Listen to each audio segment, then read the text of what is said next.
Arr. We're waiting on the slacker. But in the meantime, hello, welcome to the Reloading Podcast here on the Firearms Radio Network, presented by Primary Arms. So, today we're going to talk about gear and ammo for hunting. Probably more focus on the gear because we just got done talking about the ammo a couple weeks ago. But, because it is important. The whole entirety behind reloading for hunting is to improve your experience.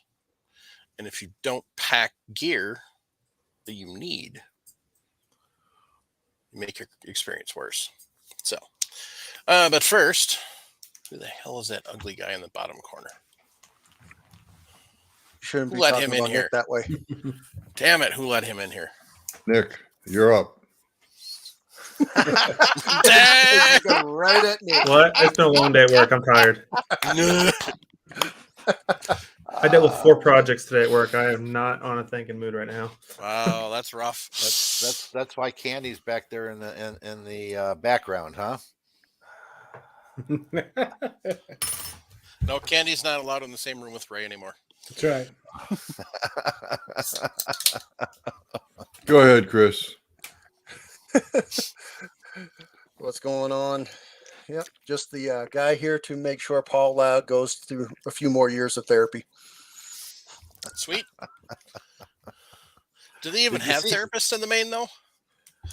No, they don't Well- have therapists in Maine. They have lead therapy there. Yeah, I mean, you they go just talk to got the bears indoor in the plumbing east. about, I think, a month or so ago. So, I mean, hey, Oh, that's mean. hey, I grew up there, so I used to get all that stuff. Do you have electricity? Yes, we even have indoor plumbing. So it's like, come on. Yeah, Oh, yeah. I saw his setup the other day. To sight in everybody's rifles for and handguns for hunting season. And That's it's not bad. generous. Yeah, Generous as can be. you know. Good We thing may he's beat not on, on. we may beat him up, but I'll tell you what, that is amazing generosity for Paul Loud Yeah. to take him, Yeah. open up his private property for people to sight in. Well, the one good thing is he's not on today. Okay, so we can, We can be nice about it. He doesn't have Yeah. bragging rights. that's right. Well, and Chris will take it out in editing anyway. I was So. just going to say, I'll make sure it's all edited out so he has no proof.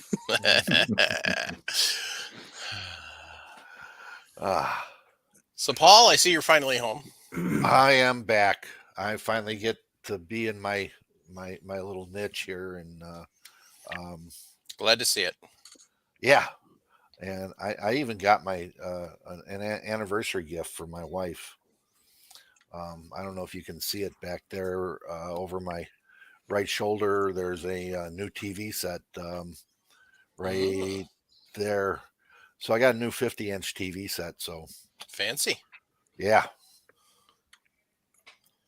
So Very fancy.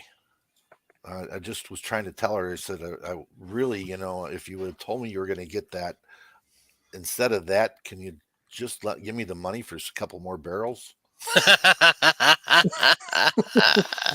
She went with the cheaper option. Yeah, Yeah, no kidding. yeah. Oh, yeah. So it was a surprise. So what can I tell you? Yep. Then of course she left me with enough work to kill me, so Well, Nothing like the honey-do list. right? Nick and Ray, you want to go ahead next? Good. We went camping this past weekend. We had some friends that have property on Missouri. Went over there, went camping, shot some guns. I took a couple of my milsurps, shot them. Didn't have any new loads to try, but did just function test a couple more. Shot some loads that I've had loaded up for a while. Other than that, you did shoot one of your new guns. Yeah, took my Ishapore 2A1 out, 308.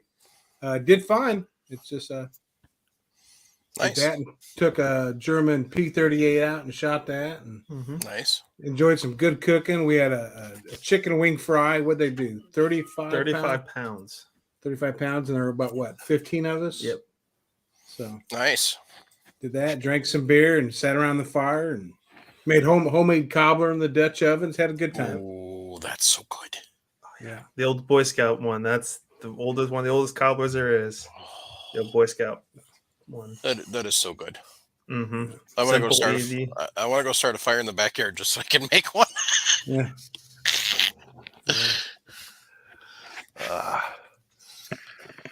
Well, it's that- apple picking time, so I went out and had to make a couple apple pies. So There you Nice. go.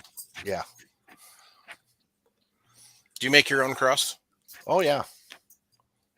See, I'm lazy. I don't make my own crust anymore. I just go buy the pet. No, I get the old food processor out, get the butter almost frozen.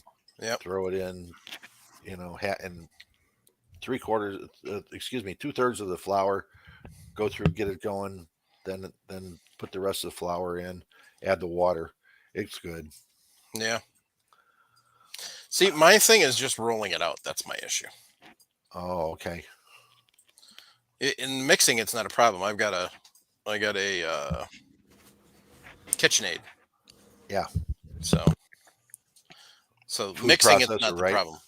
It's just the having to roll it out. That's my issue because I'm lazy. So that's why I do the pet. Yeah. Just let them defrost. I let the one defrost, and then I can slice it and use it for the crisscross on the top. So Okay. Yeah, I usually just go ahead and roll out complete, top and bottom. Then I make the lines through it, and yeah, that's all. So yes, Alan, crust. We're talking about making pies. We haven't gotten to reloading yet. We're reloading our belly. That's right. well, My old buddy Swampy. I mean, when you're out there picking apples, you got to have enough apples for the deer, and you might as well take, 8, 10 of them home so you can do your thing. Yep. Yep. Depending on what type of I'd apples say. they are. Besides, it goes into the portable modular food storage system here. That's right.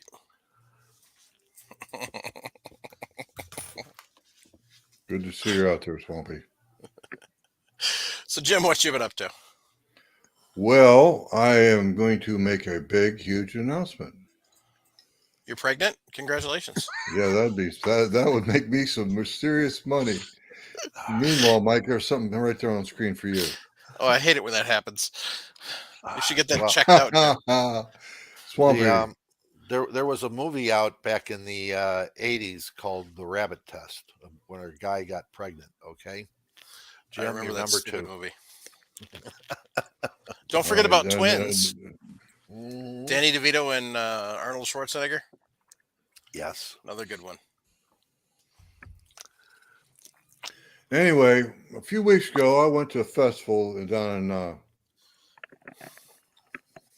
Cannonsville, North Carolina, in Duplain County. And meanwhile, I was there. Stratton Sutton is running for sheriff down there. So it's like he was selling raffle tickets for a 308 Bergara B14 and Benelli shotgun. I won the Bergara B14 and 308. Nice. $900 rifle. Good deal. Nice. Fully adjustable nice. stock, the whole 9 yards, right? No, not fully No? adjustable stock. Monte Carlo Oh, okay. stock. Yeah, the B14. This is an entry level rifle. It's Okay. entry level. I can restock it. Boys and I have a good thing going. I think the one you're thinking about, Paul, is the HMR. Yeah. Oh, that's right. The HMR. Yes. The next step up. What's yours, Yeah. Nick? I have the HMR. I love mine. Yeah. Mine's 6.5 Creedmoor. Need more. Not Creedmoor. Need more. I haven't heard that one. Looks like Ray's drinking some of the island's apple pie. Canadian Club. Anyway. Okay, that'll work too. Yeah, I'm kind of tickled. I haven't even picked the rifle up yet, but I want it. And I got to go down to Bear Swamp Gun Shop in Warsaw, North Carolina. So there's your shout out, guys. Probably never even heard of us, but that's okay. We've heard of you. Well, that's nice. Now, they give you any ammunition with it? Probably not. Okay. I'll probably bring it home in the box because I'm sure they won't give me a case for it either, soft case or hard case. Well, that's the boxes of is considered a case, so it's not a big That's deal. right. That's why you bring Sharinda with you, Jim. That way you'll walk away with a case, brass, primers, bullets. Yeah. Brenda, we miss you, sorry ass. You know what? If she dares to come on tonight, we're going to take in Trenda. You're going to North Carolina right now. We're going to lay into her. Well, we're taking we're doing a little pool. Who's going to walk away with more free stuff, Nick or Sharinda from SHOT Show this year? I'll put my money on Sharinda. Oh, I would too. Right? No kidding. Yeah. Thanks. I love you, but she's a little better looking, and she's of the female persuasion. I don't know why that company gave me that bore scope just randomly, and I still won one. I can't believe that. Mm-hmm. They felt sorry for you. You gave them the puppy dog eyes, like, oh, I didn't even give them the puppy dog eyes. I just told them I was going to buy one, and then here, just take this one. I'm like, oh, okay. Well, it could be because you had candy in tow, and maybe they're like, oh, yep, you need this. Plumbing inspections, huh? Mm-hmm. Ray, you created a monster when you created candy. I know we did. But it's so much fun. And Nick is still turning pink every time somebody mentions Candy's name. I don't know about that. Wait You till don't know, this but year. we do. We've seen you. I'm gonna find one of those booth girls when you're not around me and have her come up and start hugging you. And Okay. wouldn't be a bad thing. No, it wouldn't be a bad thing at all. Let me know, Ray. I'll make sure I get that on camera. There you go. All right, gang. Here's a question for you. You got to pick one: Grandpa's Dragula or the Munster Coach. Ooh. Say that again. Grandpa's Dragula or the Munster Coach. Okay, I got you. It took me a while, but I got it. Basically, the coffin car or the family vehicle. I take the Dragula. That's what I'm taking. That's That way I don't probably have to worry about what I'm passengers. thinking. The Munster Coach was thinking pretty that- damn hot. Yeah, it I'm was. taking the coach because I can put more guns and reloading supplies in the back. Yep, Dude, it's a coffin. it worked. Hey, a lot of guns are good. You can secure it. Take the lining out. It's Take funny the you siding out. mentioned.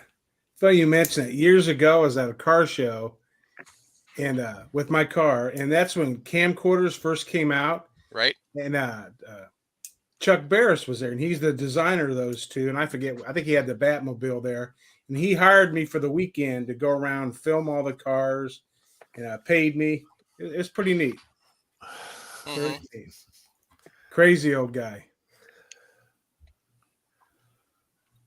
That's just pretty neat.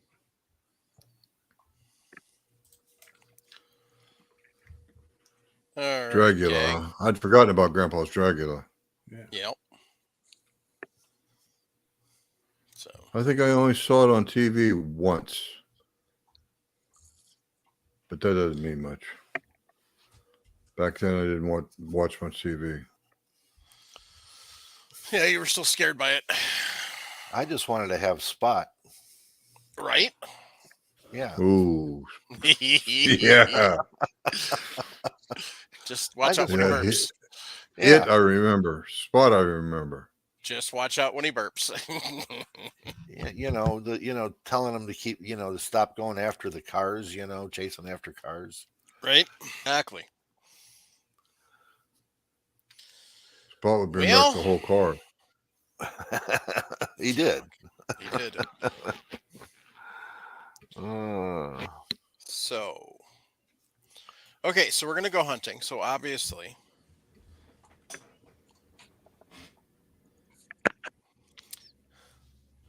well, LBJ Lead Bullet Junkie says neither. I'll take my '64 long bed step side truck.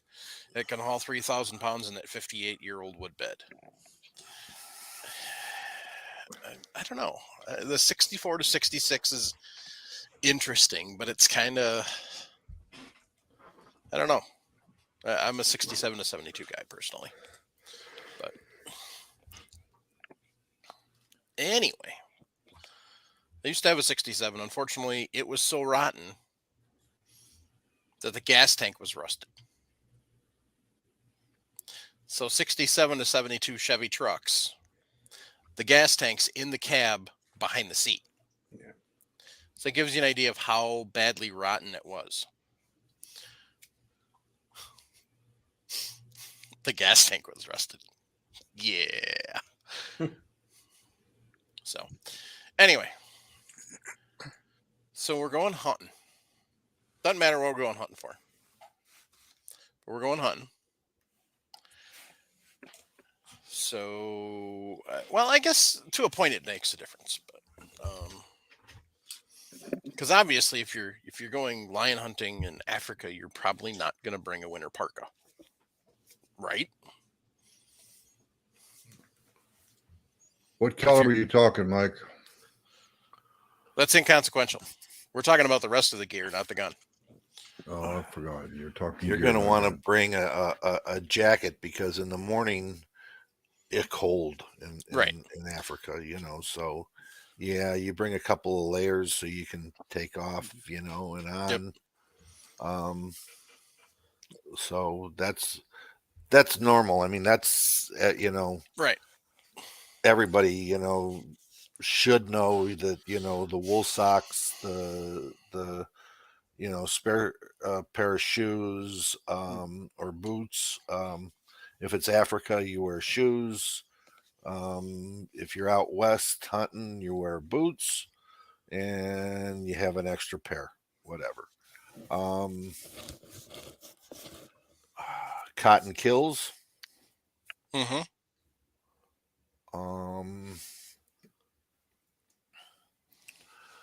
Little things like Allen wrenches and stuff to keep your making sure your scope is tight and Right. everything else.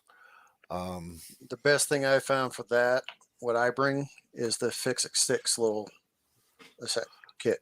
You know what I found that works best? Red Loctite. Yep. Really, I mean, you know, you're going out someplace. Red Loctite. You never know what's going to happen. Yeah. If I gotta take something off, a little bit of heat and it'll break the bond. But Red Loctite. And Paul's always got a heater in his hand, so you know it's pretty Yeah. easy to heat that up. You just slap the cherry on there, where you go. Right, I think Paul? a backpack to put all your gear in. Heater. Yep. Well, I know what I do out here is that it depends on if I'm talking a day hunt, a few Yep. days, or we're So talking. we're gonna go through we're gonna go kind of both. So we're gonna talk about a day hunt first. So you're just going out. What you're going after for the day hunt really doesn't matter. So like Jim, when you were in Pennsylvania, when you were go hunting, what was what you would take? Like Ray said, a backpack. Yep. And I would take, if I needed it, I would take what's that, space blanket they call it or whatever. Yep. Folds up into smaller than a pack of cigarettes. Mm-hmm. And if I needed it, and I would also take a poncho because to Pennsylvania sometimes it would literally rain during the winter time, and there's nothing more miserable. Right. I'm not much of a hunter, guys. True as can be. I'm not much of a hunter. I know you. Last time I went deer go. hunting, it was 5:30 in the morning. I was sitting there, my teeth are chattering, and I was like, "What am I doing here?" I'll tell you my mistake. I worked my ass off to climb up into a tree stand to walk about 400 yards with heavy winter gear on, was sweating like a pig. Yep. Climbed up the tree stand, sat still, and froze my keister off. Mm-hmm. That was my big mistake. Um, So that's what not to do. Wolverine. Was it the walk there, or was it you Both, weren't Paul. prepared for what it was? Both, Paul. I worked up a hell of a good sweat, and it was five below Okay. zero. All right. and that's definitely something, us that are in the colder climates, you definitely got to plan for. Like, Yeah. one of the first times I went hunting in cold weather, I wore everything out to the blind, Yeah, no and doubt. that was a mistake. So now Yes, I sir. always I have something lighter. Yeah, it gives me extra crap to carry out to the blind because I'm carrying my heavy bibs, I'm carrying my heavy coat, and usually a sweatshirt or something like that. But It- I'm not roasting and sweating and dripping by the time I get to the blind. I found that a cheap sleeping bag Yeah. that where you can, that's big enough Mm-hmm. is one of the best things in the world to hunt up in northern Wisconsin, Minnesota, and those places, because you can just get in it, zip it up, up to your chest up here, couple layers up on top. You're good to go. I never thought You about can that. stay Same here. warm, Never thought of it. and then roll it up when you're walking out, and you're done. Nice. Yeah, I'm like you. I've always found just my toes and my fingertips are really the only thing I've ever had really get cold. I can layer up enough to keep my chest and everything and my head warm. It's just fingertips and toes. Yeah, my feet get cold real bad, and my hands get cold real bad. And the stupidest thing is it's not poor circulation. I've been tested for it over and over again, but can't seem to tell me why. But yeah. Yeah. So, and then as soon as my feet start to get cold, it's just miserable. Yeah. But you put your feet inside of a sleeping bag. You can get those and take off your boots and put those like they're camp slippers on that are Yeah. big and fluffy, and put those on inside that sleeping bag.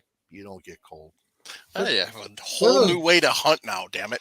Yeah. What are those boots you've got, Nick? Those I won't even need my heavy water bibs boots? anymore. your hunting boots. What are they? I don't know the brand. They're Gander Mountain brand. I bought them when they Gander were going Mountain to or Cabela's. No, they're Gander Mountain. I bought them when they were going to business. Yeah, Yeah. they're Dirt cheap, but they're a 1,200 gram insulation one. Yeah. they're warm. They're warm. My feet don't get cold. I had some 2,000 gram Columbias that I bought. I stopped using them for hunting because my feet would still get cold and they're heavier than heck. So I would stick to using them for ice fishing. I studded them up and everything. Well, I put them in a tote. They sat in the tote for a year. I opened the tote, pulled them out, and they separated. They were a two-piece, kind of like a duck boot, and they came apart. Really? Huh. I mean, they were 10 years old, but still. So, Elk Blood said one of the best things he has in his backcountry pack is a Thermarest ultralight cot. If you're going to hunt the backcountry, you need to carry the best sleep you can get way back in. So that'd be more, your multiple day trip. So, yeah, I mean, a single day trip, you need to be prepared. If do your scouting ahead of time, make sure you got cell service. Because a lot of places you don't. People have gotten to the point, unless you're out in, Chris's neck of the woods, people have gotten used to the fact that you get cell phone reception pretty much everywhere now. And Mike, that's why I carry this little thing if I'm going out. Sat Spot phone? X. Yeah. Spot X is a nice little satellite communication device that you can do a temporary subscription to for 30 days, a year, whatever you want. Yeah. And you can do a basic SOS, or you can actually text things over the satellite. Yep. Because I guarantee you go out by Chris, there's literally hundreds of miles where you get no cell phone reception. None. So that's one of the things you got to plan for. Yeah, big time. Unless you don't care if you live, then don't bring any sort of communication, and don't count on ham radios because they don't necessarily always work either. Oh, they work. It's just they don't hit anybody. That's all. Yeah, if there's no repeaters out there, Yeah. then it's not going to do any good. Right. So unless you're a shortwave, addict, then you might be able to get somebody, but right, only at night, Yeah. So. All right. So obviously we're packing our firearm, we're packing our ammo. If we're in colder climates, we're going to pack appropriate items for that. Paul just came up with a really good idea. I hunt in a ground blind everywhere. So sitting in a sleeping bag is not going to be an issue. I have a chair, I have a blind already. So that's not an issue. Ground blinds are amazing. I don't want to climb in a tree. Three things I always take: some kind of snack to take. That we don't have to waste time. Something to drink, water, and a pee bottle. I don't know. I've never really carried a pee bottle. Yeah, because when you pee into the bottle, you're still going to give off scent anyway. So yeah, but it's. I figure that's better than peeing out of the tree or peeing along the trail. Yeah, and you don't have to get down. Yep. Very similar, Ray. I'll carry water, some type of high calorie food, and then other thing is the ability to make fire. Yeah, I usually have redundancy. Always. I'll have a Bic lighter, then I'll have a furry rod or something like that. Yeah. No booze. Even on a day trip, make sure you got a way to start a fire because day trips can turn bad real quick, and if you're not prepared, you may not be found. I've been hunting here in Wyoming where it's you start out, it's a decent day, by late afternoon a snowstorm is rolling. So well, yeah, we were talking a couple times last year where it was 60 in the morning, and then by 5 o'clock you had 8 inches of snow on the ground. Mm-hmm. So, and that wasn't even up in the mountains. No. Nope. Yeah. So, one of the things I love Fuzzy 4K. So Running with Scissors says down south we carry Thermacells, lifesaver. Absolutely. If you don't have Chico, if I had her I'll do it. Okay, because I don't have her cell. But anyway. Running with Scissors said carry a Thermacell. Yeah, if you don't have a Thermacell, get one. They're not overrated. Absolutely not overrated. Everything from skeeters to no-see-ums to gnats to everything else, they work. So if you're in a warmer climate and you have insects, treat all your clothing with permethrin. Yep. That way you don't pick up a hitchhiker somewhere along the line. Yeah, that's really important with ticks, especially. As they're hitchhikers, yep. We've been turkey hunting in the spring and got back, and I don't know what the deal with my brother was, but he had 3 ticks on him. So, and one was well into his shoulder. So, one thing I carried for your hunting, and you get a game, you're gonna have to clean it. That involves a knife, and accidents happen. So carry a good first aid kit. Oh yeah, absolutely. You want a portable first aid kit? The one that I got from Primary Arms is a good starter kit. Tourniquet. Mm-hmm. Bandage. So tourniquet should be everyday carry anyway. Mm-hmm. I mean, that's just what it is. I don't think you're going to need chest seals and that kind of stuff. Skinning No. an That's elk out. the kit that's in the vehicle. Right. Yeah. But a tourniquet, I mean, let's face it, you know, you can fall out of a tree stand, you know, break a leg or an arm and have a compound fracture and Easily. need a tourniquet to stop the bleeding before you so you can use the spot or whatever you're using to call for help. Yep. So And hopefully they you know, the funny thing is out west, you get hurt or injured out west, it's everybody stops what they're doing and they rescue you. You do that in the Midwest or the Northeast, No. and it ain't the same. nope, it's not. Because So, we have an attitude in this area. Well, 911 will get you. right. So Out here, we're talking life flight. The sheriff's department has horse teams. You name it. Yeah. Oh, yeah. Yep. That's you know, a couple of hunts out west that I've been on, you know, and someone got hurt, and between the guides and the sheriff and the county paramedics, and the local airport, I mean, the guy was out quick. Okay, so Yep. Yeah, but here, you know, or in northern Wisconsin, Michigan, Mm-mm. yeah, you know. So, one of the biggest things when you're packing for a hunt, even a day hunt, is GPS coordinates where you're going to be.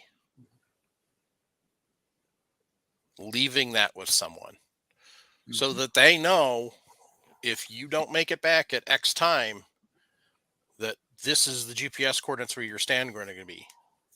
So it lessens the amount of time for somebody to try and get to you. So Instead of like 10 square miles, they might be looking at 1 square mile. right. You know, or if you, and that's why scouting is important. You know, make sure you tag you can pick up a Garmin E-Trex for $100. Gene Cox, that depends on whose head wound it is. There are some people that need a tourniquet. Yeah, Paul's got one right there. $100. Yeah. And they work. Yeah. So they work very accurately.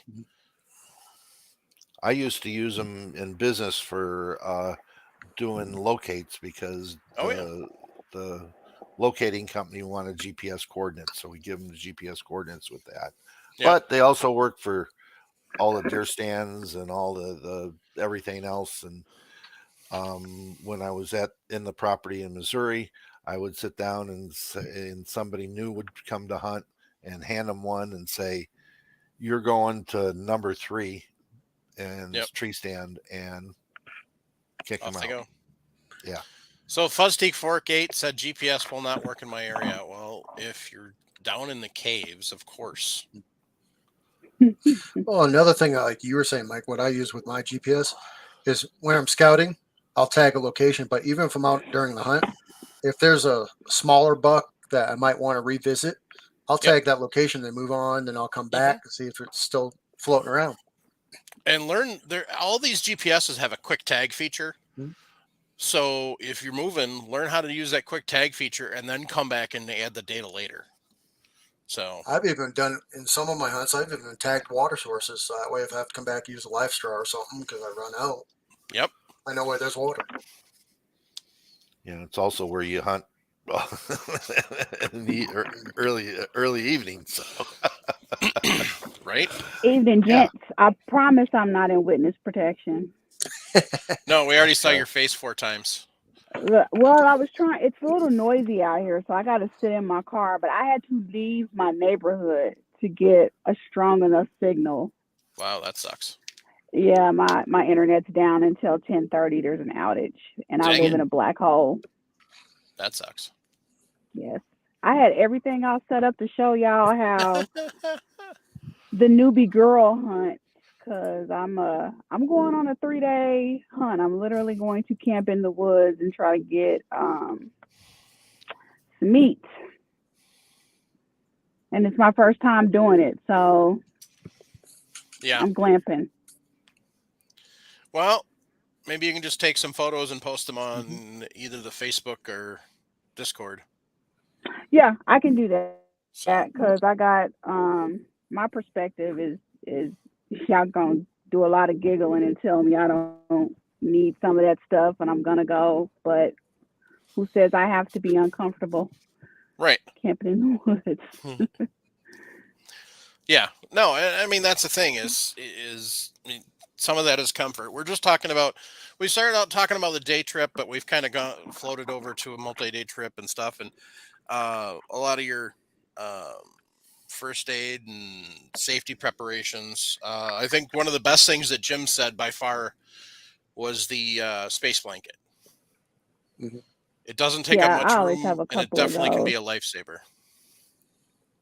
Hmm. So, and then tourniquet, a decent first aid kit that's portable.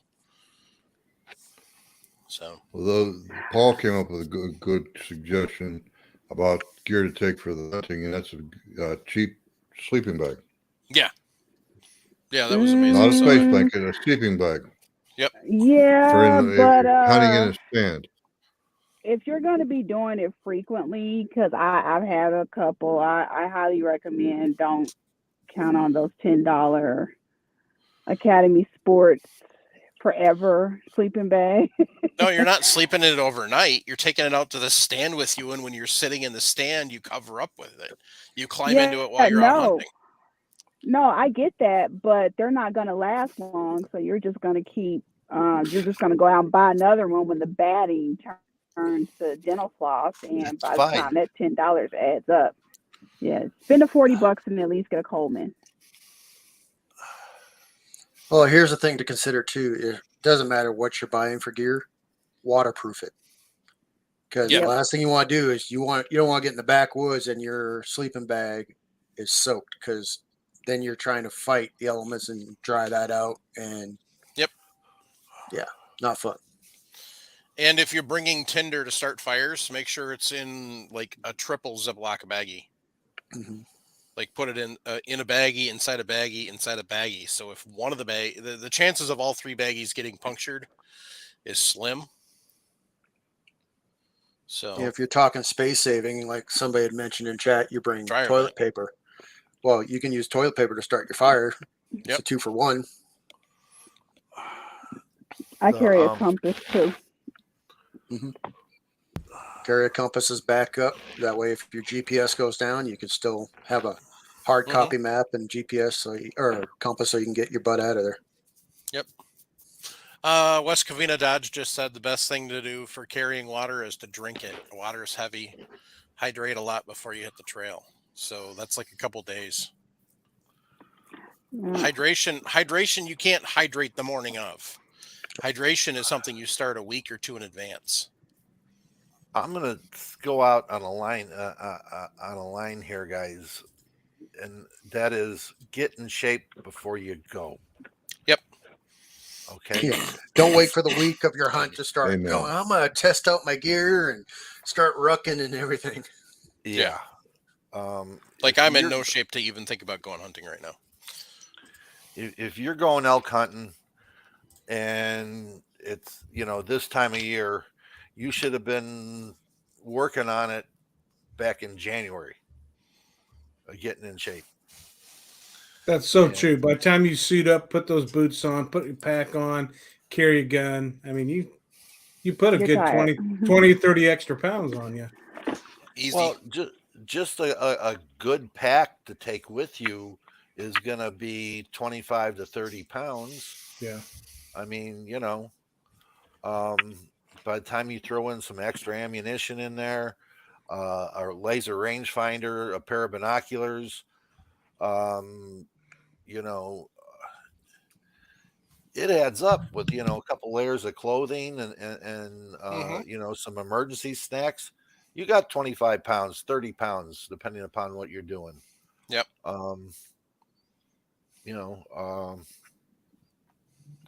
I don't recommend if you're unless you're a dedicated Western hunter,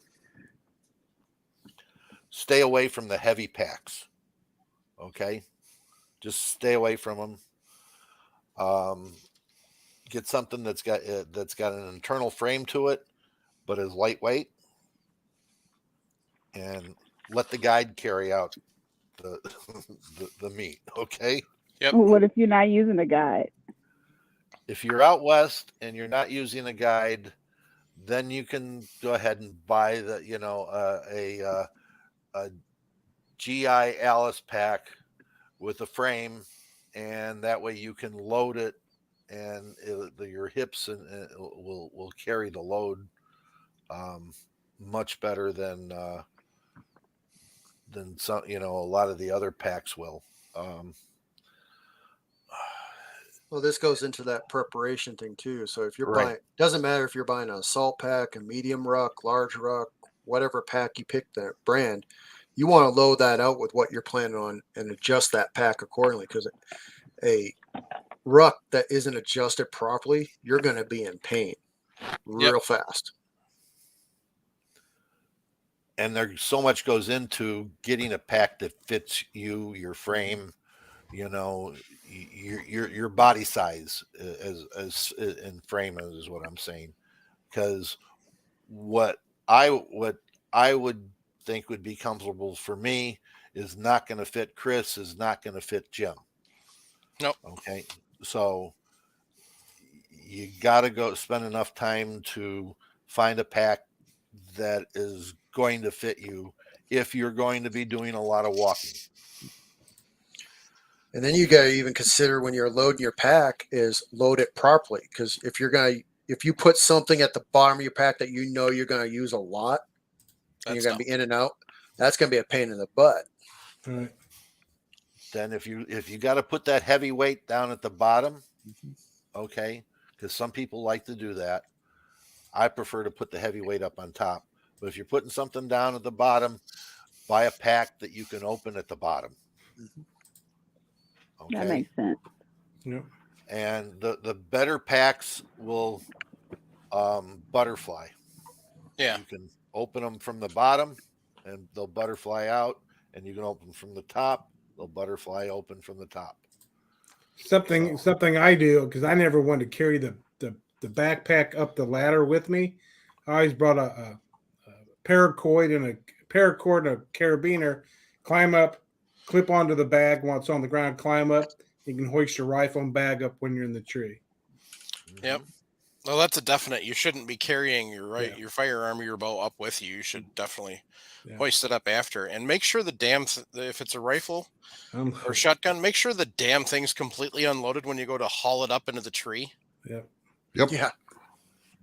And the same thing goes with bows, as far as make sure Crossbows.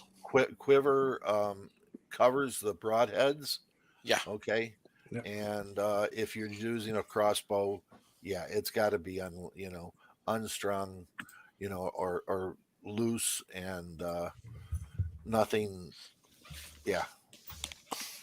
Check your quivers out and everything to make sure that the arrows stay in there solidly, so you can raise it up and down. I mean, it's all you need is just, as you watch, your 2/3 of your arrows go clunk as you're lifting your bow into the stand. But back as far as preparation goes, you got to be in shape, especially if you're doing an elk hunt or a sheep hunt. Even a deer drag. Yeah, most of the time, I don't know. I hunted a lot of farms, so farm hunting to me meant that if you shot a deer, okay, one of the guys got the deer hearse out and drove out there and picked it up and went that way. Something simple. Your ID, your tags, and your license. Yep. Yep. Yeah. If you And if don't you have have an that insurance and you card, harvest throw that game, in there too. yep.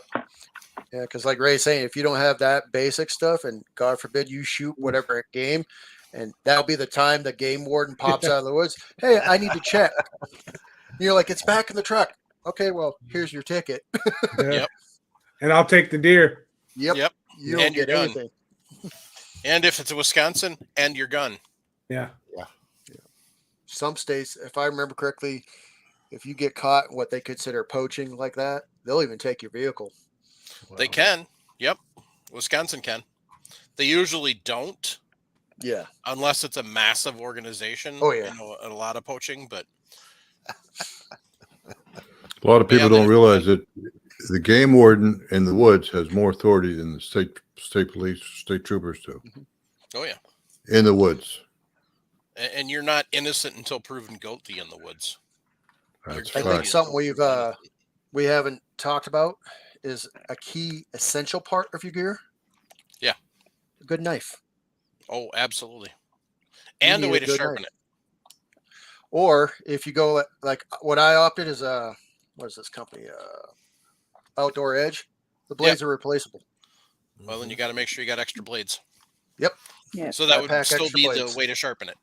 Yep. So Well, if I remember right, Outdoor Edge, they're razor knives, aren't they? mhm. Yeah. Yeah. Okay. So the extra blades, you can buy multiple packs, and I just pack extra because it doesn't take long for a knife to get dull, especially if you're cutting elk or anything like that. So extra blades. Mm-hmm. This version you got that, but then you actually have the gut hook, so you're not Yep. actually puncturing the gut. Yeah, because that does not smell good. No. And I think it was Gene Cox in the chat that said, what people also need to know. I mean, short of your hunting, if you're hunting with a guide, is if you're hunting by yourself, you need to know how to field dress that game. Don't Yeah. just start hacking away, because you'll probably end up losing meat, paunch it, hit the gut, something, and then you're going to ruin meat. Yeah, that's exactly what he said. He's talking about field dressing, and it's, a lot of people Mhm. don't realize what they have to do to take the entrails and the exit. Mhm. The end If stuff. They you- just don't know. Sharenda if had a you piece go- of gear up on Instagram that looked pretty interesting. It's a puckering tool. The You butt cut the plug. anus out, and you Yep, butt plug, butt out, whatever you want to Butt call out. Yep. I never used it, but I learned about it because it. that It works.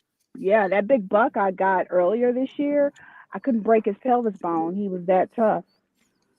So I ended up cutting, tying a knot, milking, and then going in and getting it. But I was like, if I had that, I could have just cut it and yanked it out. hmm I carry one in my bag, Shrenda. It's just I especially do around now. here, small deer, because sometimes you can't get up in there with small deer, so it's easier just to have that and use it to get it out. So A couple other things I pack: bone saws. Yep. I got two Yep. versions of hold bone on, saws. Chris. Hold on, please. So I got my little Yep. foldable bone saw. Then I got a bigger one. hmm Quick question for you guys: do you guys use the dressing gloves, the big long gloves, or you use surgical gloves, or do you use a glove at all? I use both. Surgical gloves. It depends on how we're gutting. Like I've noticed that there are some people that will only field dress one way, and I've learned how to do it at least 3 different ways.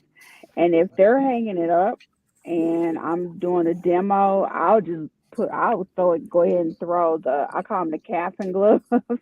I'll go ahead and throw one of those on, and I'll just go up in there and grab the esophagus and snatch it down, and then everything just cleanly comes out. But if I'm laying on the ground and doing it on its side, I'll just use surgical gloves. Now, if I didn't get my nails done, I probably wouldn't be as quote unquote hygienic, but because I wear nail polish and get dipped, just like in the medical field, you don't want that blood getting up under your nails and living there. Before CWD was a thing, no gloves. Now that CWD is a thing, gloves. Usually just the surgicals, not the big long elbow gloves. What's Don't need it. I CWD? mean, Chronic wasting chronic disease. Yeah. Oh, Yep. It's Creutzfeldt-Jacobs for deer. Yeah. Yeah. But thank you. And another habit I've gotten used to, before I even cut into the deer, I'll check the sides and look for scars, because I've heard of people cleaning a deer, reaching in there and run their hand across a broadhead. Yep. Hmm. So look for scars on the cavity. I check for ticks too. Like, I mean, I know they're going to have some, but if there's some super big ones that's been on there for a while, I'll go ahead and pop them off because I don't necessarily want to drag that back to camp. Nope. Yep. Fuzz D48 said never hunt alone, if possible. That's always a good thing. So, yeah. Even if you're not hunting together, make sure you're not hunting alone. So, Well, and the thing is on that too, Mike, is if you're hunting, like say all of us were out hunting, you need to know the location of your hunting partners. The last thing you Yep. want to Yep. do is shoot in their direction. Yep. Jorgen said always keep one hand clean and dry for knife handling, the other hand for dirty work. You don't want a knife slipping. Nope. Think about those Kevlar gloves, guys. Yeah, the cut-proof gloves. The cut-proof ones. Yeah. I use those. I don't use a surgical glove. I do carry them with me, but mostly for other, if I have to take care of somebody that is got hurt, is why I carry surgical gloves. But Right.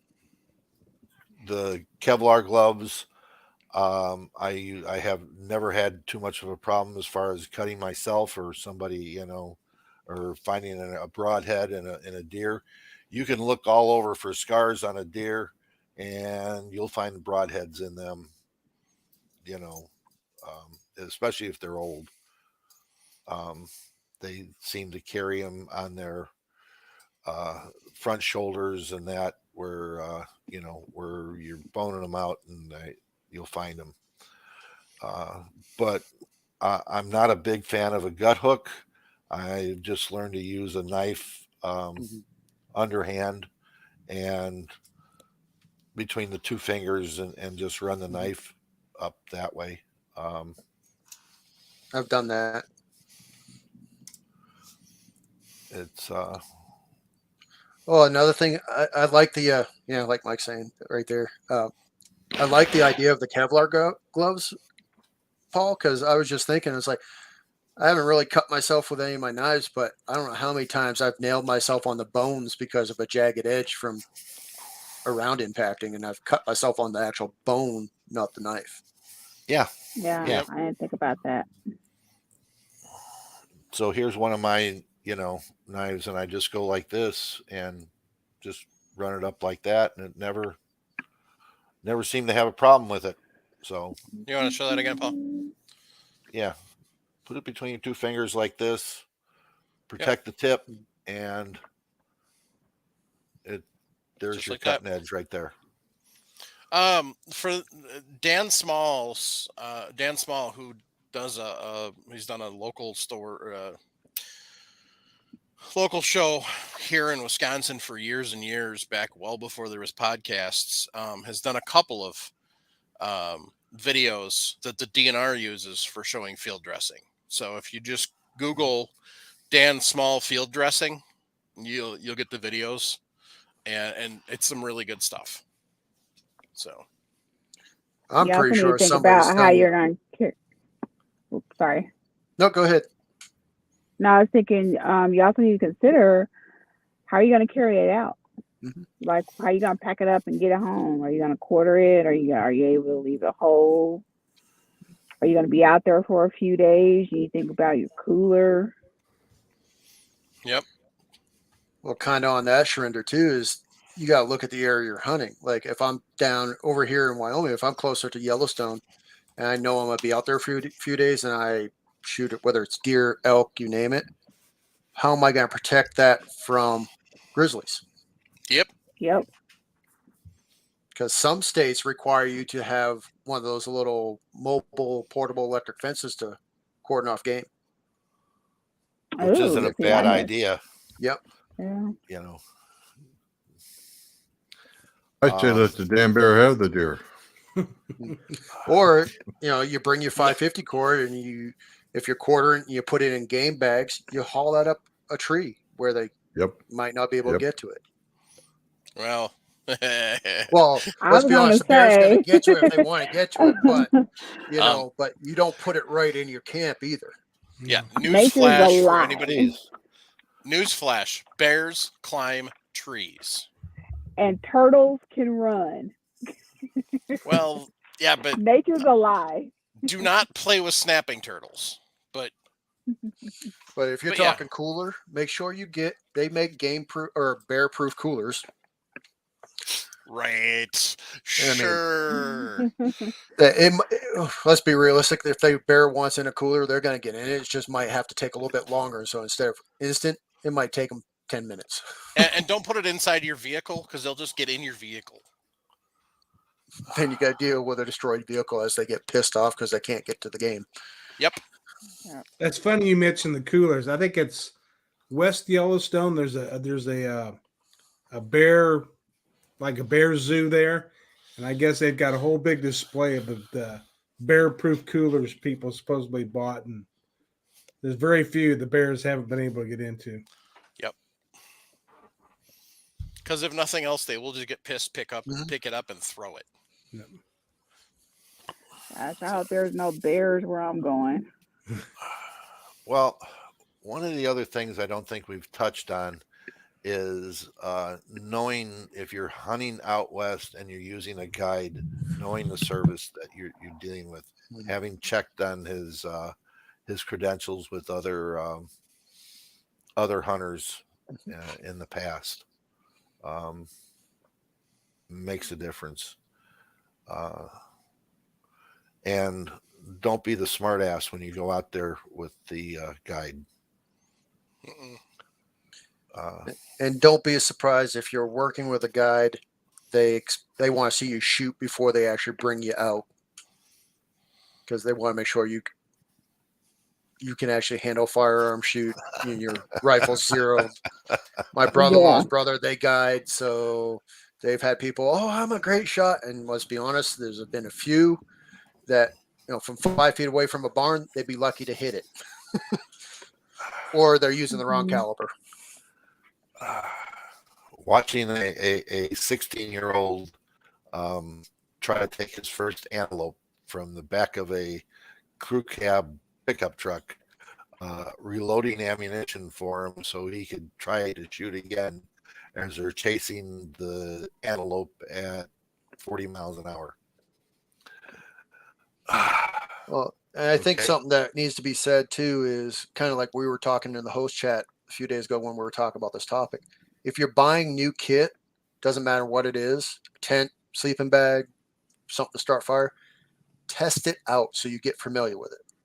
Because the last thing you want to do is you need that, thing to start fire or whatever, and you're trying to figure it out in the middle of a snowstorm or whatever. You don't want to be trying to test it and get familiar with it while you're out in the field. Yep, I staged my my whole camp setup, and I tick sprayed everything, let it dry, and then packed it back up just to see how quickly I could get it up and down. Mm-hmm.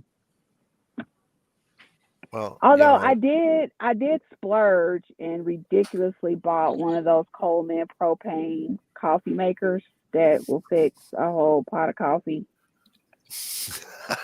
I can see Sharonda now.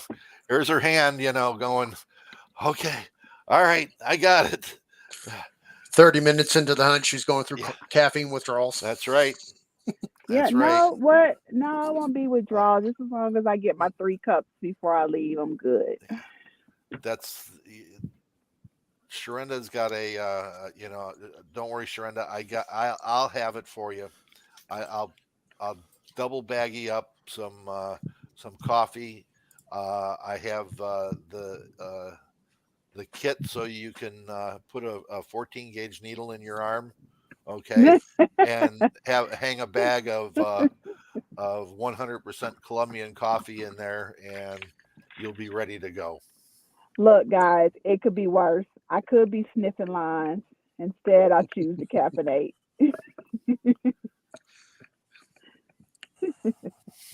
So here's a question. We've kind of hit the whole one day, you're packing your basics, some cold weather, some layers and stuff like that.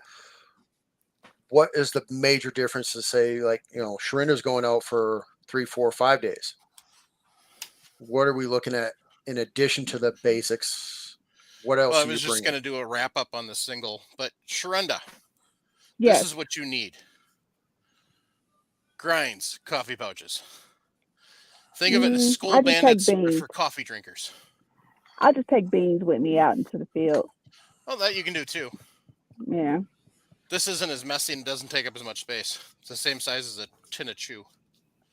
I didn't know that existed, so you'll have to send me that link. I couldn't really see Casey's, that picture on my little if tiny you go to screen. Casey's gas stations, they got them. But otherwise, Okay, are you sure? Yeah.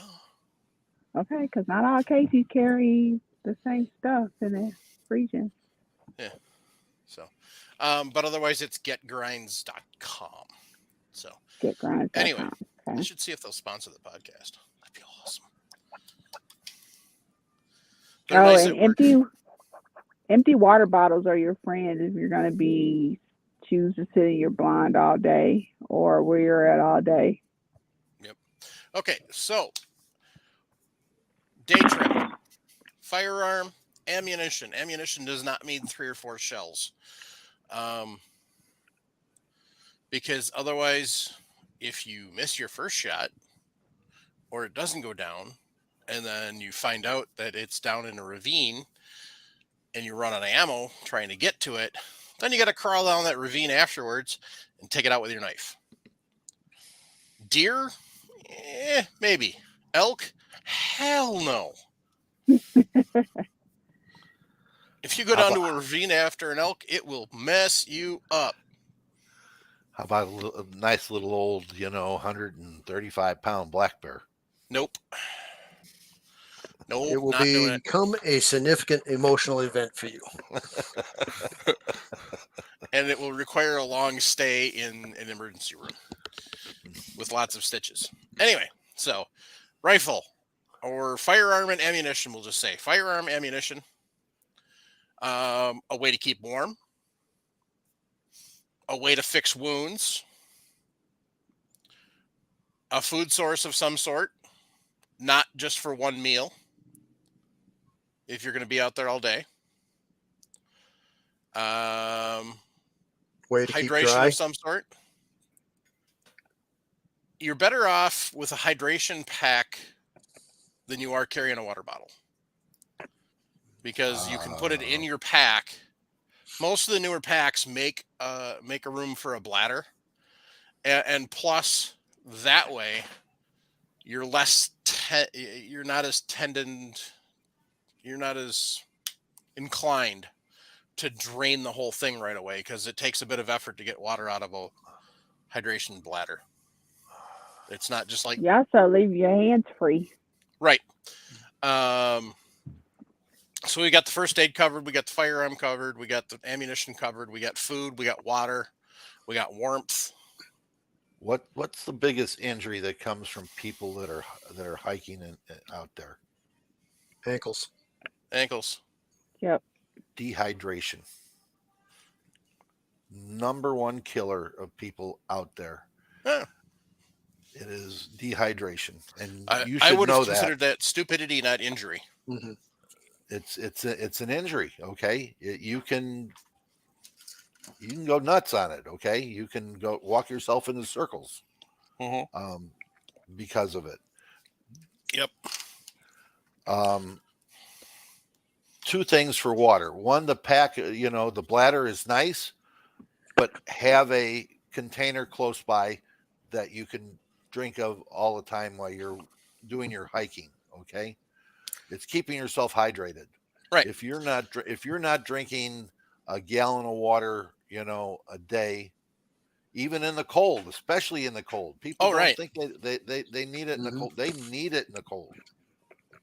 You know. Well, it's also proven, Paul, that in colder weather, people don't drink as much as they Right. should because they're like, "Oh, it's cool. I don't have to Right. worry about it." Same thing in fall. I mean, Mhm. they go out and they don't bring any bottled water with them or anything else. Um, I've gone on pheasant hunts that you're gone all day. You're walking all day, and I got people sitting there going, I'm not feeling good. You're looking at them and they're turning white, because they haven't been drinking anything Mm-hmm. other than the alcohol that they had the night before. Yep. Which will That's dehydrate you even worse. that's Yep. Mike, right. I have a suggestion for food. Chris will appreciate this. MREs, meals ready to eat. I'm telling you guys, it's a square meal. If you eat everything that's in an MRE, you have a hell of a meal right there. You can actually maintain your weight with 2 MREs a day. If I remember correctly, I think MRE is like 3,000 calories if you eat the whole meal. Yeah, they're Mhm. 3,000 calories. I mean, if you're burning 3,000 calories, you're humping 80 pounds of backpack and Well, and the thing rifle. is, like Jim's saying with the MRE, field trip that too. Take it out of the pack, condense it so you're saving space in your pack. Mm-hmm. Yep.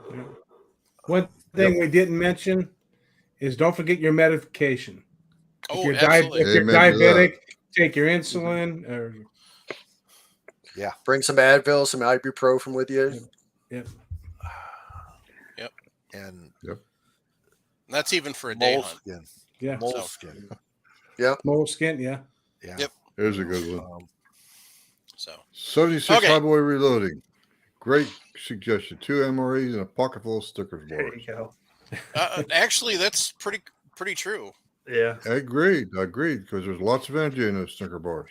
So or paydays, one of the two. Snickers. But honestly, you're better off if you have the opportunity and you have the ability. There's a lot of companies out there that are making protein bars or like granola based bars and stuff like that that are designed for sustenance, so you can get those too, and then you don't get the sugar rush. yeah. I usually carry Cliff Bars because I'm only usually a 1 day hunt. Yeah. In the morning, in and out. And of course, if I need it, I get that Cliff Bar out. But usually, other than that, I'll just take a pack of cheese and crackers, something just to get me out through the day. Yep.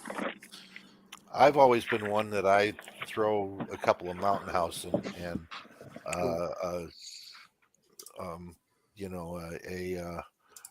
a little combination propane butane and a heater up and Mountain House freeze dried food. Sure, it takes a little more water, but Yep.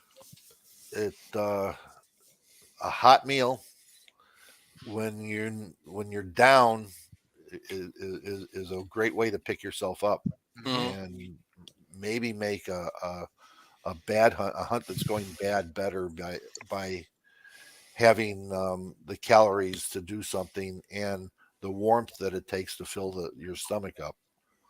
I think The other that's thing why I would about probably MREs, choose the MREs over the Mountain House, because Mhm. the MREs have self-contained way to heat it up. yep, If And it you can works. get 2 for 1 on that. So after you heat your main meal, if your hands are cold or you're in like Ray's case, your hands or feet, put your hands around that MRE heater. It's Yep. You want to have gloves on because they are Burn you. very hot, but that's an extra source of heat to kind of take that numbness off your fingers. That's if the MRE heater works. A lot of the Yeah. old ones don't. Well, that's why you buy the newer ones and just Well, Nick, that's it's true. military grade, man. That's the That's best true. stuff. It's true. Come on, it's the lowest bidder. Lowest Damn it. bidder, yeah. so. The Hobbies old Hobo, I like his pack: shotgun, pack of smokes, can of fruit cocktail, and a dozen hot rods. Hot rods are beef sticks for those of you who don't know. Right. So anyway, the old way to heat up the sea rats, where it was a small piece of C4, nice thing about C4 is you can light it with a Bic lighter, put your C-rad on top of it with just a couple holes in it, and it will just nicely heat up your. Just don't apply the pressure, Paul, because that's what will make it go boom once I it's on know. fire. But yeah, that's that's the old way of doing it. Yep. Now you can get what is it? Try the little squares. You get it trilene or whatever it is to heat up things. Yep. But yeah, showing my age now. Well, here's something too. If you're talking, I'm just thinking extra kit if you want to bring is if you're talking a further backcountry hunt, walking sticks that can also double as shooting sticks. So you got a solid base to shoot off of. Uh-oh. She's shopping. I thought I'd give y'all a little treat. There you go. Where'd you go? Oh, there's that. I'm in Academy. Oh, Skinning Claw. There Hey. they go. Yep, there it is. Yes. Butt out. Version 2. Yes, they had to improve it. Hey, do they have any primers? Yeah. No, they don't. They Damn do it. not. She already checked. I checked. I Okay, checked. so longer hunt. You're going on a trip. Obviously, everything we've just talked about. Medicine's even more important. But now you're looking at multiple changes of clothing, not just maybe one. Maybe You want two, dry wicking. two outer layers and three or, depending upon how many days, 3 or 4 under layers. Okay, and being able to separate out part of your pack.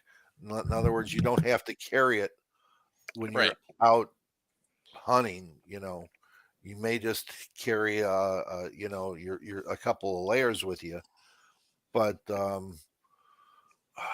ounces equal pounds and pounds equal pain. Mm-hmm. So So if what you're we're looking at this case is this isn't stuff you're going to carry with you the whole time, but this is right, stuff you need to plan ahead in your hunt. If I'm going for an extended hunt, I'm setting up a base camp. So I might have a much larger tent, Yep. a cot, Yep. maybe heavier sleeping bags that I'm not gonna want to pack out with me. So like my day pack, I'll carry that on top of the rest of the Glam- stuff. a glamping type setup. Mhm. Okay. So if you have access to by vehicle to close to where you're working, either ATV, UTV, pickup truck, whatever, 33 Horses, foot Winnebago. donkeys, you name it. horses, yeah, um, a couple of people to carry your gear for you. That works too. I just sent y'all some glamp photos if y'all wanted to share them. Not a requirement. So yeah, you can your situation changes as you're doing it. You're going to be walking farther because you're out in the backcountry to begin with, and then you're gonna go out, scout, plan.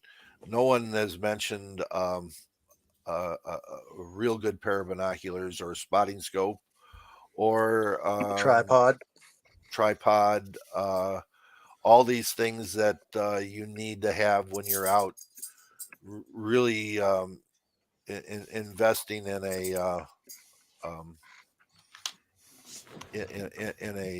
a big elk or a sheep or something along those lines.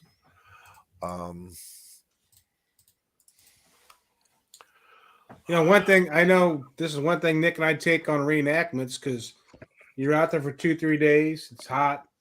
could be hot, or even if you're, no matter what, we take unscented baby wipes or hunting wipes to get rid of the body odor and clean yourself, and Hmm. Yeah. especially if you're tent camping. Lord knows many of us in the military, we lived on baby wipes because you didn't have access to a shower, so you hit the hot spots, if you will. Yeah. Yeah. And I'll tell you what, I would say so, but it wouldn't fit this. But yeah. no, but Yeah. it can be refreshing. Tell you the truth. Oh yeah. Oh, we did it this weekend because we didn't have a shower, and those baby wipes came in handy. So Hmm. First off, in the 70s, they didn't have baby wipes. Okay. Yeah. paper towel and hot soapy water. There we go. And you I were will, lucky to get the hot water. Okay. and I will All right. recommend, if you've got a Kroger in your area, Oh. Kroger makes an adult size that's, I guarantee I think it's like 8 inches by 12 inches. It's huge. They're huge. A little heavier duty. They're great. They're good. Nice. And we'll only go through like 2 to wipe yourself down for each day, which is incredible. Spudman76 wants to know, did anybody mention toilet paper? Yes, Oh, yeah. a couple times. Well, I'm not even gonna bore y'all with the women You hygiene just need a stuff. she whiz and you're good. No, Sharinder, I know from my time in the military, when it comes to field hygiene, women have a totally different need than males. Oh yeah. yes, but we have all new modern day things that are magical. So But if you're looking at extended hunts, look at what the guides are doing. These guys have been, they're setting up tents with heaters and all that because they're going to be out there for a long time. So you go out, do your stuff, and you're freezing while you get to come back, and you got the little creature comforts that kind of get a hot meal and a little bit warmer, and start all over the next day. Every guide that I've ever known, when they set up a base camp, they're there for, maybe your hunt is only 3 or 5 days, but then they got a couple of days rest, and then they got another couple of people coming for 3 to 5 days. So they're trying to make money at doing this, and the more efficient they are, with and getting the hunters comfortable. Oh Lord, and please don't be the guy do you think we're really going to get a deer? Do we think we're going to really get a big buck? Don't be that person. yeah. Well, I forget who it was too in the chat. They said, don't forget to tip your guide if you're using a guide. Yep. Because a lot of them, this Yep. is they're not their primary source of income. And if your hunt was successful, like they were saying, and it was a really enjoyable, tip them. It's worth And it. not by giving them some of the meat. No. Yeah, they get their own on that. And don't be getting mad at them just because y'all didn't see nothing. They are not magical creatures that have control over nature. Nope. Money, booze, things Sex and that, drugs. well, My brother-in-law's brother's been tipped with actual rifles. Yeah. well, Like, yeah, here you I go. mean, they knife, really good custom knives and that kind of stuff. People have tipped guides with.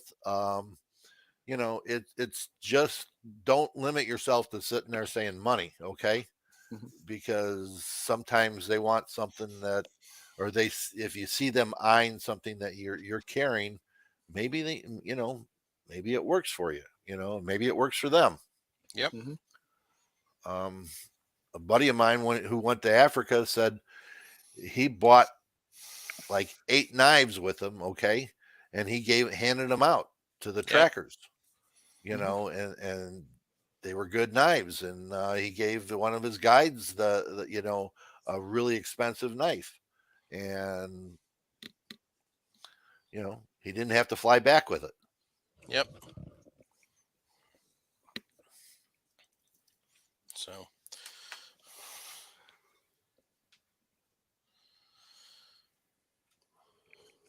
So we've got,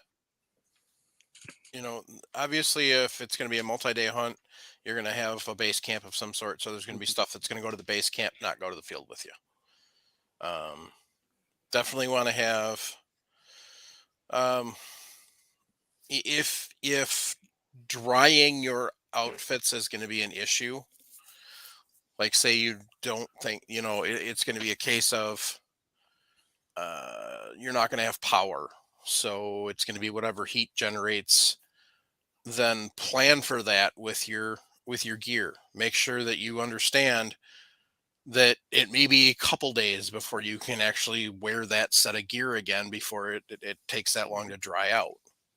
So that's why it's important to have those base layers that you can swap out easier, because you may have your outer layers that you're in every day. That's why And synthetics work. Okay. Yep. Really. No cotton. Synthetics No. and wool. Or here's This is- something else. Oop, go ahead, Ray. This is more of a question for the guys out west that hunt. They're going to extended period of time and they go in by horseback. What extra things would you have to take for your animal? Your pack and feed. Yeah. I know some of the guys that do the hunts off the horses that, they got the horses and their pack animal, which are usually donkey. They're bringing feed because you may get to an area where they don't have where they can graze. Hobbles. So, but those guys that are doing that know the terrain, so they know if I'm going here, I got to pack the feed for the animal on top of what we have for everybody. In other areas, well, it may be, open fields where we can at least turn the animals out to graze. Yeah, that's something Nick and we've never had to think about. I mean, it's just Yeah, if you can, and there are places where you can rent horses and pack animals, and especially in Alaska, and make sure that you get hobbles for them so you can hobble up the horses so you can set them loose, but they won't go very far. So Yeah. Well, here's something I don't think we've touched. If we're talking like we're bringing electronics, you want to have a good headlamp because if it gets dark, Mm-hmm. and then the big thing, extra batteries. Yep. And if you're talking extended hunt, they make the little solar rechargeable things that you can plug your GPS in or your phone or whatever in to recharge. Because last thing you want to do is, day 4, your GPS goes out and you're like, oh God, I need it now. And here's what you want to do is those solar units take forever to charge something. So what you want to do is you want to get a high power battery pack. there's handy. A couple of them, actually. You get a couple of them, like your 3,100 or 30,000 milliamps. And you can use those. You can use one of those to charge your devices. The other one's on the solar charger being maintained. So, because unless you're spending $1,000 or more on those solar chargers, they won't charge a phone in a day, much less a couple hours. Unless you bring one of those jackeries or whatever they have, they will do it. Yeah. Well, like you say, Also- Mike, Sharenda? Oh, sorry. If you're not going to be using your phone a lot, just put it in airplane mode until you need it. That'll conserve your battery a little bit longer too. you The can nice always throw thing that battery pack on the solar charger as you're out hunting during the day. So that way it's going to be fully charged, even if you only used it for a little bit. Yep. That's why that's why I would have two.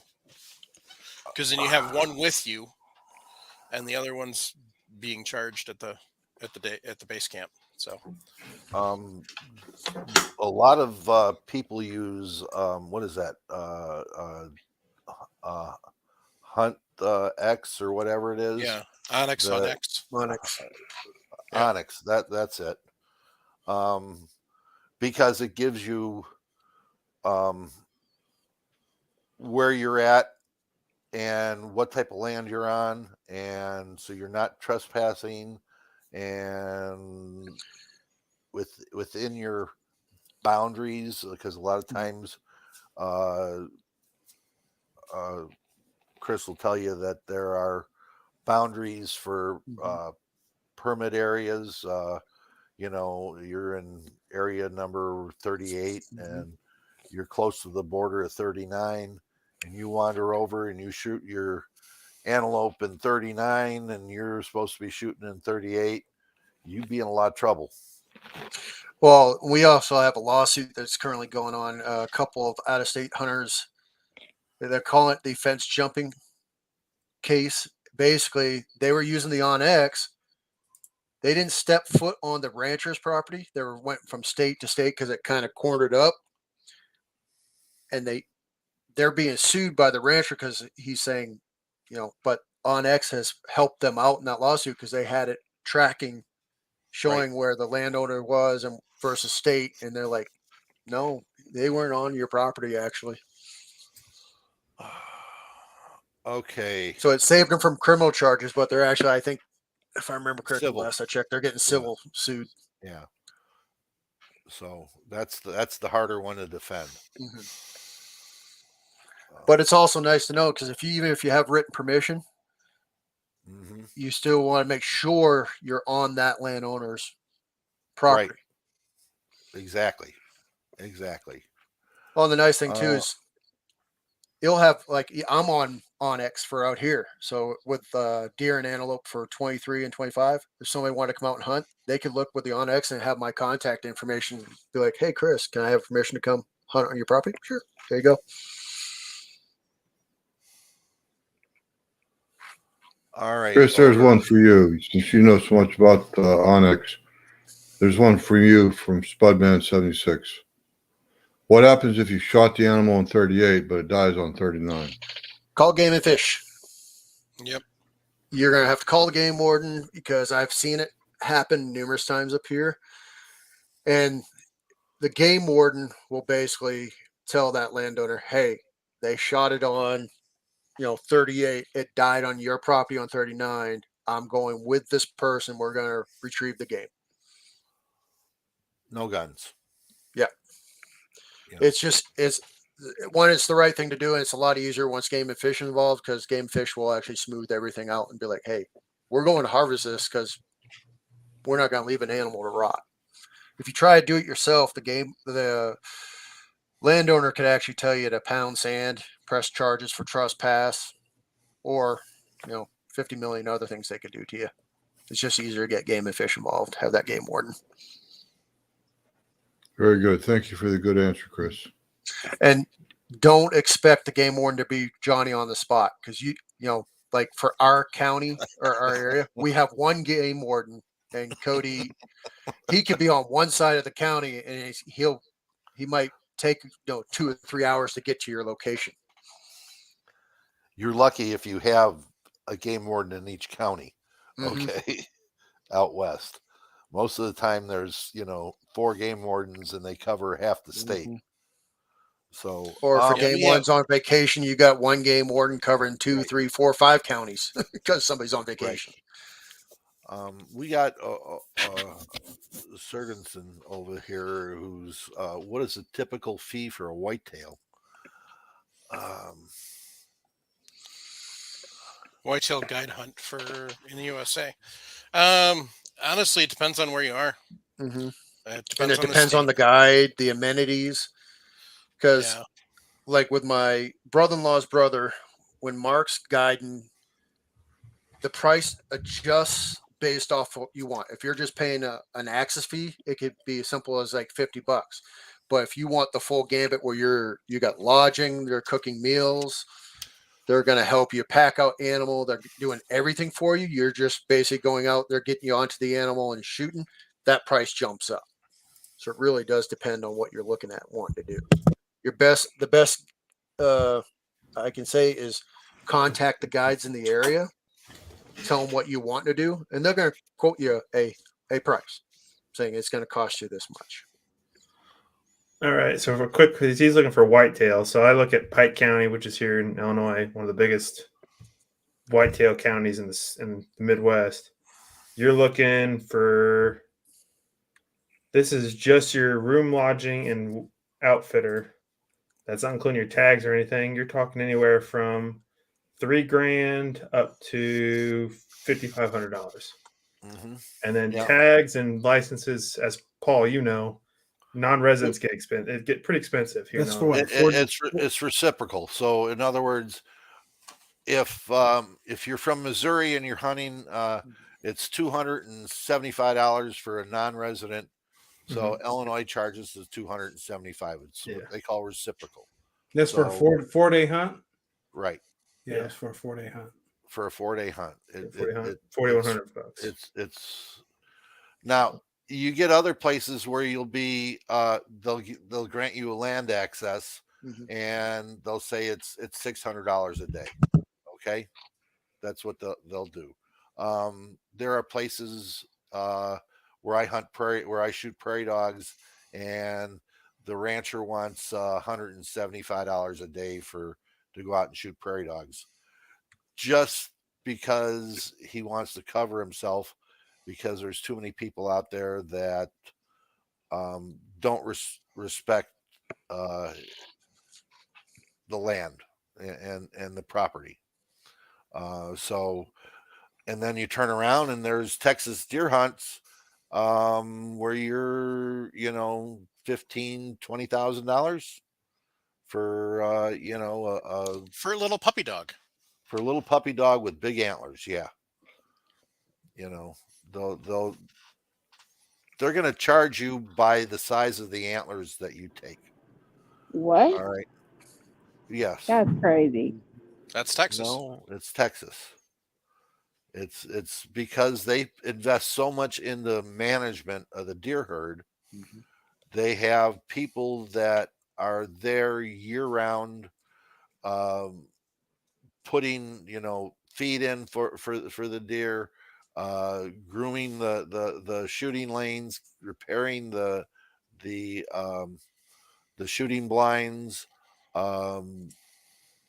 Just there's so many things, keeping the predator population down. They hire full-time people to do this, so it's a business. So that's some of the things that you have to look for. The same thing as Chris's brother, who guides people. He could be charging 3-day hunt $3,600, $5,000. I was talking with Chris. They were having an auction on a pair of brown bear hunts that went for 30. What did I say? 32,000. Yeah, it was something like that, above Yeah. 30 grand somewhere. Yeah. So, boy, There's big money especially if you're a really good guide. Mhm. And your reputation builds and builds, and you're in these areas where you can get that Boone and Crockett type animal. People are going to pay tens of thousands of dollars to go do it. there are places in Colorado where they say, okay, a 300 plus elk is going to be X number of dollars. A 400 plus elk is going to be X number of dollars, and you're paying by the inch.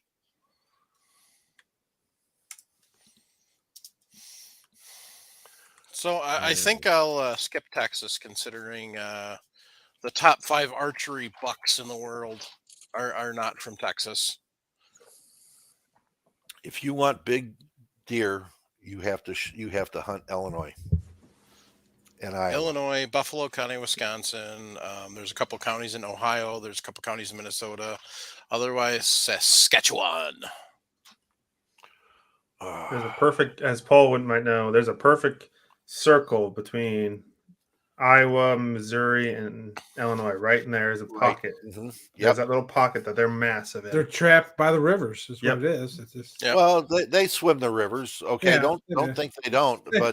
But you have what you have there is a perfect the The fertile Habitat. soil, habitat, everything is just Right. perfect in that little circle. And you got a sustainable harvest of foodstuffs that the deer really enjoy. Mhm. Soybeans, corn.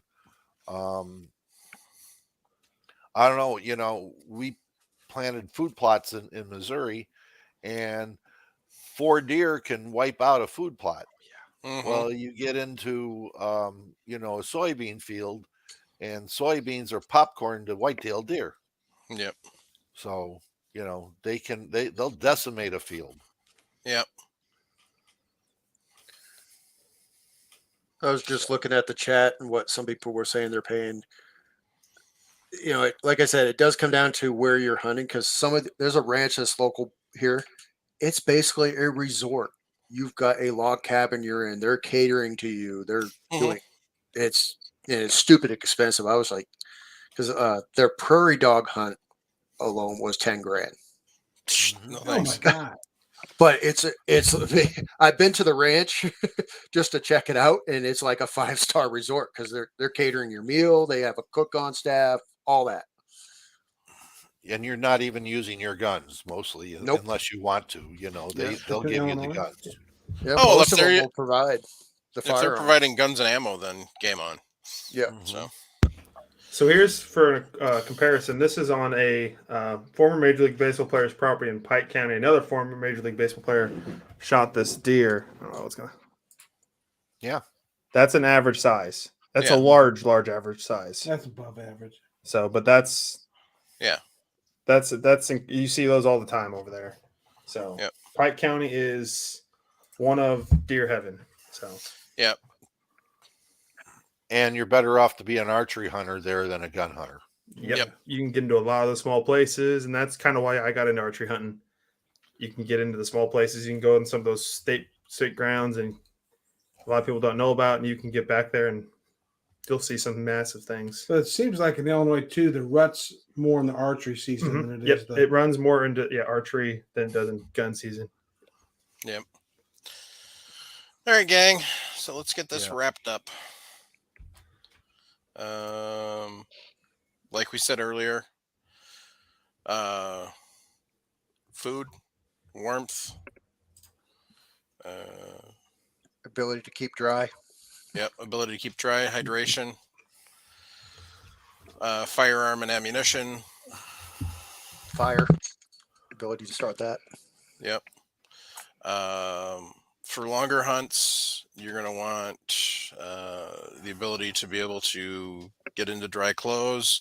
If you've got electronic devices, you need to be prepared for those. More food, medicine, especially even just your basic stuff, first aid kit. So, and that's kind of the basics of it. So, I mean, we kind of covered a whole bunch of stuff and then some, but I'm not going to make an individual list. So, Well, that's the thing, Mike. Create yourself a checklist. So as you're packing your stuff out, right. you loaded it in your kit bag. Yep. And you make your own checklist. Don't use somebody else's. Yep. Keep your wife or significant other happy, so they'll let you keep doing it. Yep. Yep. I think get my them wife's involved. happy when I go for long hunts. That way she gets the house to herself. See, If that's you're why my hunting- wife's playland is upstairs and mine is downstairs. If you're hunting with a guide, check with him what you need. Yeah, absolutely.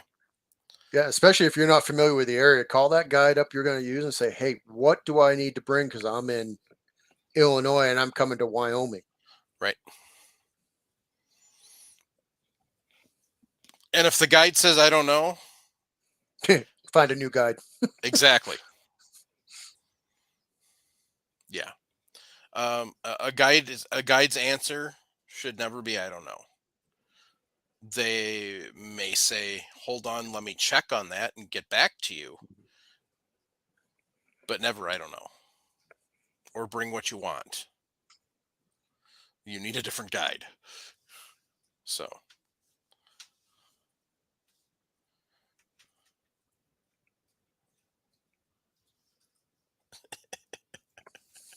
So, all right, gang. A lot of the stuff that you'd be doing looking for hunting, you can actually get on Primary Arms. They've got clothing, they've got packs, they've got the ammunition, they've got firearms even. So, lights, optics, swing over there, check them out, primaryarms.com. And I want to take time to thank Jake and Ryan over at Patriot Patch Company. Here's the October patch of the month. So, there's a logo. There's always a Patriot Patch Company on every patch, so that's always kind of fun to try and find. But there's no other logos or literature or anything. So, patriotpatch.co, swing over, check them out. Patch of the month's always awesome. They've always got some other cool stuff going on too, not just patches. Anybody got a shout out they want to give? Yeah, Bear Swamp Gun Shop Okay, down in Warsaw, North Carolina. They got a gun that belongs to me. awesome. Congratulations. So, all right, gang. Yes, On that note, yes, Sharonda. I won the rifle as a raffle ticket. Is that the story you're telling the missus? She was there when I bought the ticket. She was there when I bought the ticket, and she's holding the stubs now for me. Yeah, that's that awesome. was Brenda. that was a Uh-huh. rigged one. That one was rigged. So, Yeah. all right, gang. Keep your breath shiny. Jump on the milsurp short bus. Teach them shoot and reload when they're young. Teach a lady how to reload and then let her pinch off your stash just a little bit. Shoot smarter, not harder. Grandpa said, "Don't listen to your mama. Violence does solve problems." Do what you got to do to support the Second Amendment. 2A all day, 2A forever. That's right. Hit Remember, that thumbs up button. Thank you. Remember, if you're struggling, 988 or 1-800. Oh, for crying out loud. Brain fart. You think I would know this after all this time? Oh my goodness. Anyway, like I said, if you're struggling, reach out, get some help. 988 or 1-800. Come on, loud. Good grief. Oh my goodness. Just making more work for Sharp. No, just leave all this crap in. So, like I said, 988 or 1-800-273-8255. And just think, at some point in time, your brain will get like that too. Yay. Anyway, on a serious note, reach out, get some help. They've got lots of trained professionals to be able to get you the help you need. And frankly, unfortunately, right now, trying to get into a regular healthcare professional is going to be really hard. So make sure you use the resources that are available out there. So thank you very much, and good night, all. Good Night, night. everyone. Bye, y'all.